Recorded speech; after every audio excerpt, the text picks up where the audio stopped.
আর আমরা এখানে 1 একর জমি আজকে প্রায় 40 বছর যাবত আমরা চাষ করতেছি।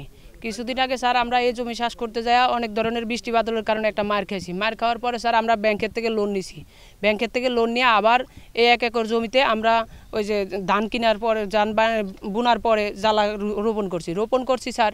এখানে তো আমাদের সাথে কিছু লোকের সাথে দ্বন্দ্ব আছে। এই দুর্ভিক্ষরা আমরা যখন দিনে ধান রুইছি কিছু বলেনি আমাদেরকে, না বলে আমাদেরকে এই ধানের খেতে রাত্রে আপনার হলো স্প্রে করছে বনের ওষুধ, যাতে জ্বালাগুলা একদম পড়ে যায়। স্যার আমরা 4 জন কৃষক আমরা এই জমিটা 4 জন কৃষকে আমরা অনেক আগে বৃষ্টি বন্যার কারণে অনেক ক্ষতিগ্রস্ত হয়েছি।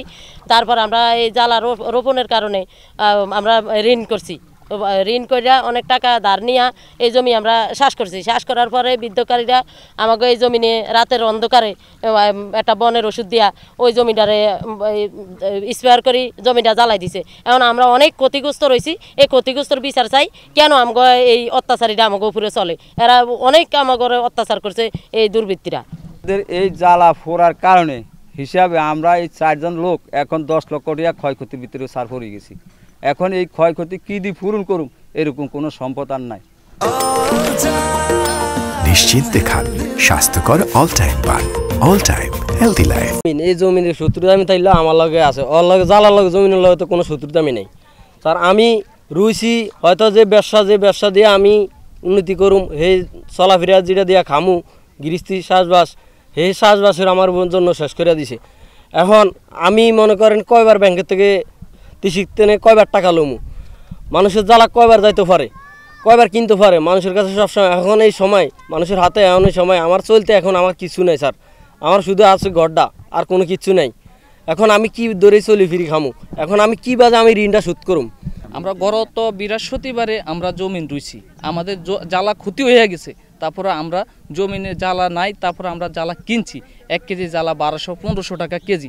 তাহলে আমাদের মনে করেন আধগানি জ্বালাতে পরে আঙ্গো 15 কেজি জ্বালা মতো লাগছে। তাহলে আমাদের এই যে ক্ষতিগুলো করলো, আমরা এক তো বন্যাতে আমরা গেছি অসহায় হইয়া, দ্বিতীয়বার আমরা কেসমালাতে অসহায়, দ্বিতীয়বার এখন যে জ্বালাগুলা পুইরা হলাইছে, এটা আমরা কার কাছে যাবো, কার কাছে বিচার দেবো, আমরা কোনো বিচার পাচ্ছি না। এখন আমরা এক ফারি আমরা বিষ খাওয়াই মরে যাওয়া ছাড়া উপায় নাই।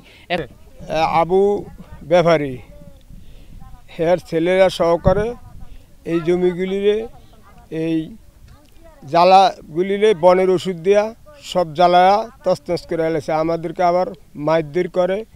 আমরা জিজ্ঞাসাবাদ করতে আইছি, আর পরে মানুষজনরা জিজ্ঞাসাবাদ করতে আইছি, সেখানে আমাদেরকে ধরে মারধর অত্যাচারী বিচার করে। এটা আমরা বিচার চাই, আমরা এই জিনিসটা সত্য বিচারটা চাই। আমরা সাধারণ মানুষ কৃষক, আমরা এই জ্বালাগুলি এখন যে এখন রোয়ার মতো জ্বালাও নাই, যে রুমু যে এই সময়ও নাই, আর এই অর্থনীতিও নাই যে রুবু। আমরা এই জমিটা 4 ওয়ারিশ এই জমিটা আমরা চাষ করি, ভাগে যোগে সবে খাই।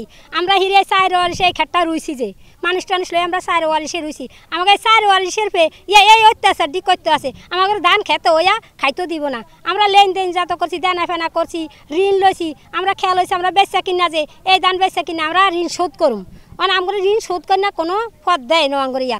আমার আশা ছিল আমরা এবার ধান হইলে আমরা এই ধান বেচা লোন কিছু লইছি, এই লোন শোধ করিয়া দিই, যদি কিছু লাভ লোকসান যদি লাভ হয় তা আমরা ওইয়া দিয়ে একটা গরু কিনুম। গরু কিনে আমরা যে দুধের একটা গরু কিনলে ওইয়া দিয়ে আমার সংসারটা চলবো, আমরা এই সংসার চালামু। আসলে আমরা এইভাবে জানি না, কোনো কিছু আমরা কইতাই না, দুইশো কইতাই না, ওষুধ কইতাই না, এবার আমরা জানি না। আমরা মসজিদে জমা করতাম গেছি, সেই সঙ্গে বলছি আমরা যে কীটনাশক দিয়া ঔষধ দিয়ে ধান নষ্ট করছে, যদিও কোনো কমপ্লেন আমাদের লিখিত কোনো কমপ্লেন আমাদের থানায় আসে নাই। যদি আসে আমি অবশ্যই ব্যবস্থা নিব। তবে একজন লোক আমাকে ফোন করেছিল, আমি তাকে তাৎক্ষণিকভাবে বলেছি যে আপনি আসেন, লিখিত বলে আমি পুলিশ পাঠাবো, আইনগত ব্যবস্থা নিব।